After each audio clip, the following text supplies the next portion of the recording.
হারাম মাসে যুদ্ধ বিগ্রহ করা মহাপাপ। ওয়াসাদ্দুন আন সাবিলিল্লাহ, আল্লাহর রাস্তায় বাধা। ওয়া কুফরুম বিহ, আর আল্লাহর সাথে কুফরি।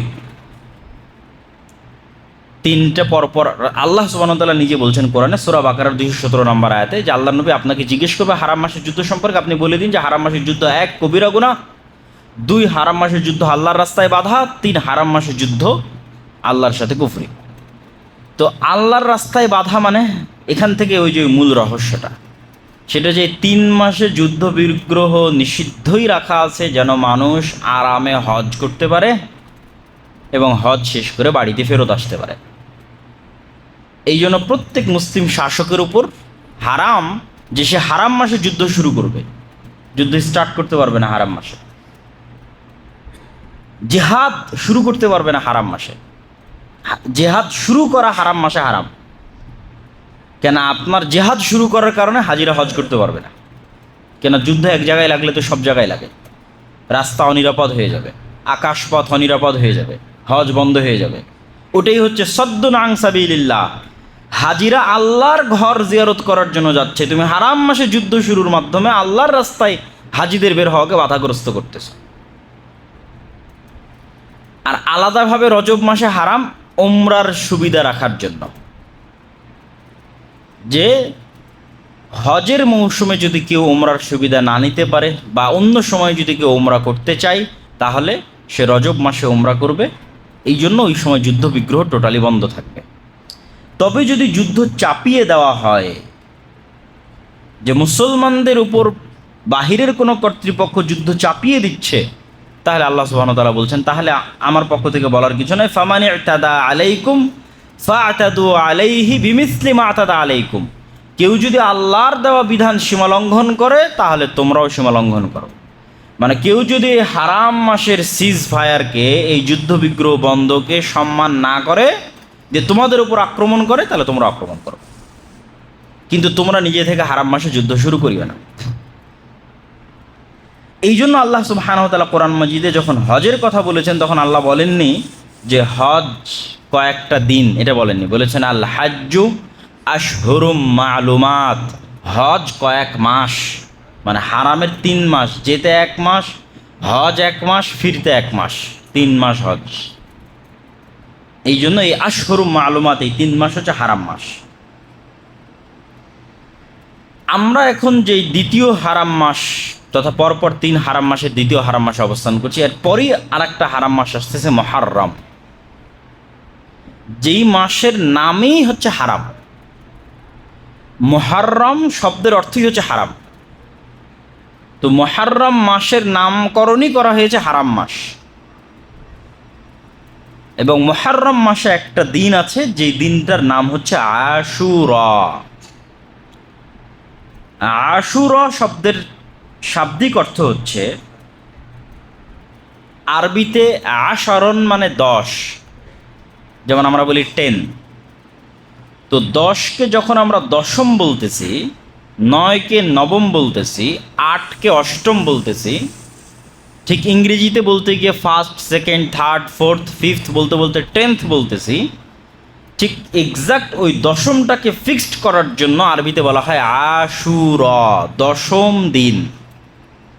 শুধু আশারা মানে তো 10, তাহলে দশম কি হবে? দশম হচ্ছে আশুরা, 10 নম্বর দিন। মুহররম মাসের 10 নম্বর দিন হচ্ছে আশুরা। তাহলে হারাম মাসগুলোতে যে বড় বড় ঘটনাগুলো সংঘটিত হয়েছে, তার একটা বড় ঘটনার সময় আমরা পার করে আসলাম, সেটা হচ্ছে জুলহজ কেন্দ্রিক, আরাফা কেন্দ্রিক, কুরবানি কেন্দ্রিক বড় বড় ঘটনা আছে।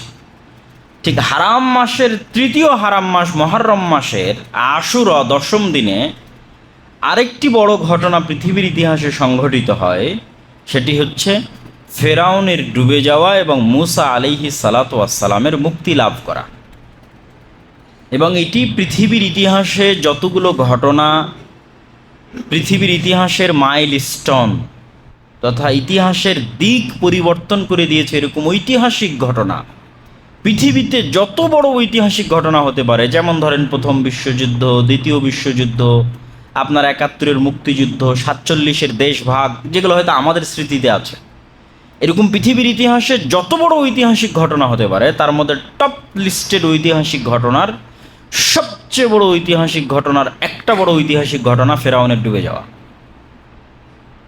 যেটা অত্যন্ত অলৌকিকভাবে যুগের পৃথিবীর ইতিহাসের সবচেয়ে ভয়ঙ্করতম শাসকের অত্যন্ত অলৌকিকভাবে মৃত্যু, যা পৃথিবীর মানুষের কল্পনার বাইরে ছিল, বানু ইসরাইলের কল্পনার বাইরে ছিল, মূসা আলাইহিসসালাতু ওয়াসসালামের কল্পনার বাইরে ছিল, এবং যার জুলম পৃথিবীর ইতিহাসের সকল জুলমকে অতিক্রম করে গেছে। তো এই যে দশম দিন, যেই দশম দিনে ফেরাউন ডুবে যায়, সেই দশম দিন সম্পর্কে যে ইতিহাস, যে হিস্ট্রি, সেই হিস্ট্রি যেমন মুসা আলাইহিসসালাতু ওয়াসসালামের ইতিহাস এবং হিস্ট্রি, সেটা যেহেতু মুহাম্মদ সাল্লাল্লাহু আলাইহি ওয়াসাল্লাম তার পূর্বে চলে যাওয়া সকল নবীর মিথ্যায়নকারী না সত্যায়নকারী? সত্যায়নকারী। কোরআন তার পূর্বে আসা আসমানি কিতাবগুলোর মিথ্যায়নকারী না সত্যায়নকারী? সত্যায়নকারী। যে মোহাম্মদ সাল্লাহ ইসলাম মুসা আলাইহিস সালামের উত্তরসূরি না মুসা আলাইহিস সালামের শত্রু? মুসা আলাইহিস সালামের উত্তরসূরি, ঈসা আলাইহিস সালাতু ওয়াসসালামের উত্তরসূরি। ফলত হেরিটেজ, হিস্ট্রি, কালচার, ঐতিহ্য সবার কমন। মানে যেইটা আদম আলাইহিস সালাতু ওয়াসসালামের ঐতিহ্য, ইতিহাস, সেটা বাই ডিফল্ট মোহাম্মদ সাল্লাল্লাহু আলাইহি ওয়াসাল্লামের ইতিহাস এবং ঐতিহ্য। যেটা নূহ আলাইহিস সালাতু ওয়াসসালামের কষ্ট দুঃখ, সেটা মোহাম্মদ সাল্লাল্লাহু আলাইহি ওয়াসাল্লামের কষ্ট দুঃখ। যেটা মুসা আলাইহিস সালামের বিজয়, সেটা মোহাম্মদ সাল্লাল্লাহু আলাইহি ওয়াসাল্লামের বিজয়, বাই ডিফল্ট বিজয়। তো এই জন্য রাসূলুল্লাহ সাল্লাল্লাহু আলাইহি ওয়াসাল্লাম যখন মদিনায় আসলেন, তো মক্কায় খ্রিস্টান বা ইহুদিরা ছিল না। মক্কায় বসবাস করত মুশরিক, মূর্তি পূজক, পৌত্তলিক, আসমানি কিতাবের অনুসরণকারী কোনো জাতি এবং গোত্র মক্কায় বসবাস করতো না। কিন্তু মদিনায় আগে থেকেই ইহুদি এবং খ্রিস্টানদের বসবাস ছিল। তারা অপেক্ষা করছিল শেষ নবী আসবে, এই জন্য বিভিন্ন অঞ্চল থেকে হিজরত করে তারা মদিনায় জমা হয়েছিল। তো মদিনায় যখন রাসূল সাল্লাল্লাহু আলাইহি ওয়াসাল্লাম প্রবেশ করেন, তখন দেখছেন যে ফাওয়াজাদাল ইয়াহুদ সিয়ামা ইয়াউমা আশুরা, ইহুদিদের দেখছেন যে মুহররমের 10 তারিখে সিয়াম পালন করতেছে, যেটাকে ইহুদিরা এখন বলে ইয়ম কিপ্পুর। ইহুদিরা এখনো সিয়াম রাখে, কিন্তু এখনকার তাদের পরিভাষায় এই দিনের নাম হচ্ছে ইয়ম কিপ্পুর। ফাকাল আলাহুম রাসূলুল্লাহ সাল্লাল্লাহু আলাইহি ওয়াসাল্লাম, মা হাযাল ইয়াউম আল্লাযী তাসুমুনা, যে কোন দিন যেই দিনে তোমরা সিয়াম পালন করতেছো? ফাকালু হাযা ইয়াউমুন আযীম নাজ্জাল্লাহু ফীহি মূসা ওয়া কওমাহ, এটা তো মহান দিন, যেই দিনে আল্লাহ মুসাকে নাজাত দিয়েছেন ফেরাউনের কবল থেকে। তখন রাসূল সাল্লাল্লাহু আলাইহি ওয়াসাল্লাম বলছেন, ফানাহনু আহাক্কু ওয়া আওলা বিমূসা মিনকুম, তোমাদের চাইতে মুসার আনন্দে আনন্দিত হওয়ার হকদার আমি মুহাম্মদ বেশি। কেন? তোমরা তো প্রপারলি মুসা আলাইহিস সালাতু ওয়াস সালামকে ফলো করতেছো। মুসা আলাইহিস সালাতু ওয়াস সালামের দিনের অনেক কিছু বিকৃতি করে ফেলেছো। তাওহীদের বেসিক যে মূল, সেখানে তোমরা পরিবর্তন করেছো। খ্রিস্টানেরা তাওহীদের বেসিকে কি পরিবর্তন করেছে? খ্রিস্টানেরা তাওহীদের বেসিকে পরিবর্তন করেছে ঈসা আলাইহিস সালামকে আল্লাহর সন্তান বানিয়ে দিয়েছে। যেখানে আল্লাহ কোরআনে বলছে যে ঈসা আলাইহিস সালামের সাহস নাই, অধিকার নাই যে তিনি আল্লাহর সামনে উপস্থিত হবেন আল্লাহর বান্দা এবং গোলাম হওয়া ছাড়া আর অন্য কিছু হবে। মানে পৃথিবীতে যারা আছে তারা সবাই আল্লাহ সুবহানাহু ওয়া তাআলার সামনে বান্দা এবং গোলাম এবং দাস হিসেবে উপস্থিত হবে, ঈসা আলাইহিস সালামও তার মধ্যে। এখানে সন্তান হওয়ার কোনো প্রশ্ন নেই। তাহলে ওইখানে তারা তাওহীদে ঘাটতি করেছে। ইহুদিরা তাওহীদে ঘাটতি করেছে কোথায়?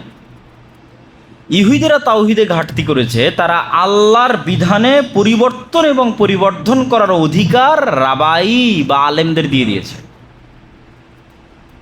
ইহুদিদের আলেমদের বলা হয় রাবাই। যেটা আল্লাহ তাওরাতে হারাম করেছে সেটা হালাল করার অধিকার রাবাইদের আছে, যেটা আল্লাহ তাওরাতে হালাল করেছে সেটা হারাম করার অধিকার রাবাইদের আছে।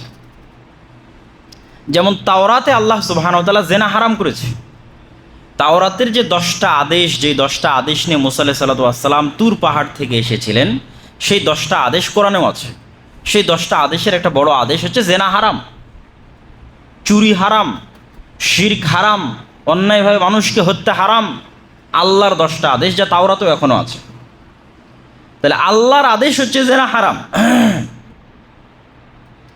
এখন রাবাই, ইহুদিদের বিশ্বাস, রাবাই যদি বলে যে ইসরায়েল রাষ্ট্রের নিরাপত্তার জন্য ইসরায়েল রাষ্ট্রের মেয়েরা গোয়েন্দাগিরির নামে পতিতাবৃত্তিতে লিপ্ত হবে, এটা হালাল। শুধু হালাল নয়, নেকির কাজ। তো তাদের কাছে এটা নেকির কাজ, নাউজুবিল্লাহ মিন যালিক, যেটা আল্লাহর শরীয়তে বিকৃতি, এবং এটা তারা বিশ্বাস করে যে হ্যাঁ, যদি রাবাই বলে এটা নেকির কাজ তাহলে নেকির কাজ, এবং চলছ হচ্ছ, যেটা ক্রুসেডের সময় দেখা গেছে।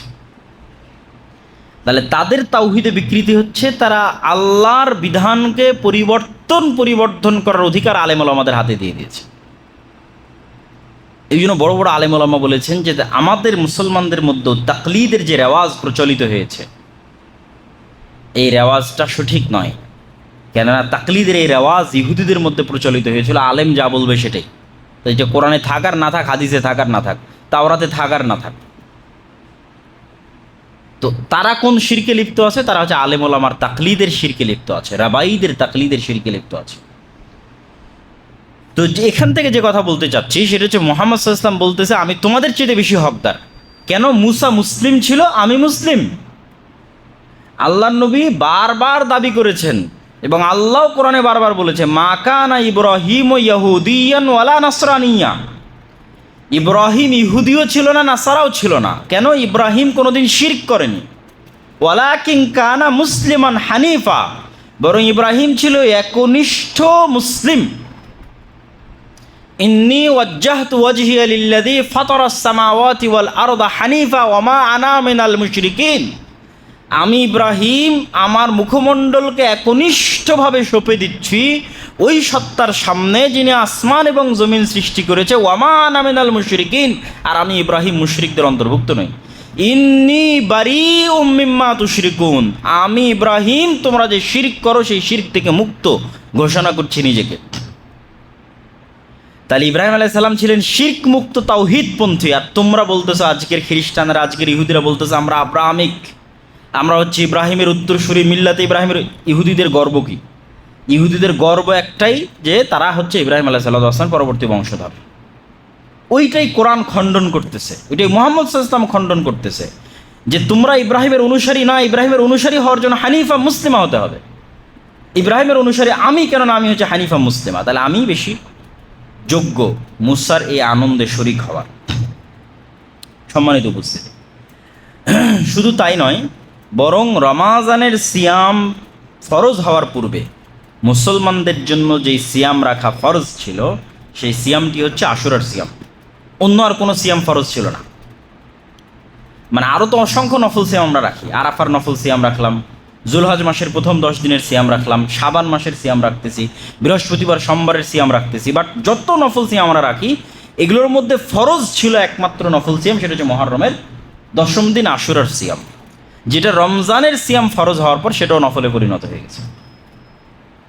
সেটার ফজিলতে রাসূলুল্লাহ সাল্লাল্লাহু আলাইহি ওয়াসাল্লাম বলেছে, কেউ যদি আশুরার দিন সিয়াম পালন করে তাহলে আগামী অতীতের 1 বছরের গুনাহ তার ক্ষমা হয়ে যাবে, তথা 1 বছরের গুনাহ ক্ষমা হবে।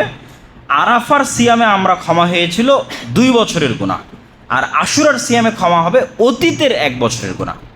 আহতাসিবু আলাল্লাহ আইয়ুকাফিরা সানাতাল্লাতী ক্বাবলাহ, আমি আল্লাহর নিকটে আশা করছি কেউ যদি আশুরার সিয়াম পালন করে তাহলে তার অতীতের 1 বছরের গুনাহ আল্লাহ ক্ষমা করে দিবেন ইনশাআল্লাহ। আর আরাফা যেটা আমরা পালন করেছি সেটাতে ছিল 2 বছর, অতীত 1 সামনের 1।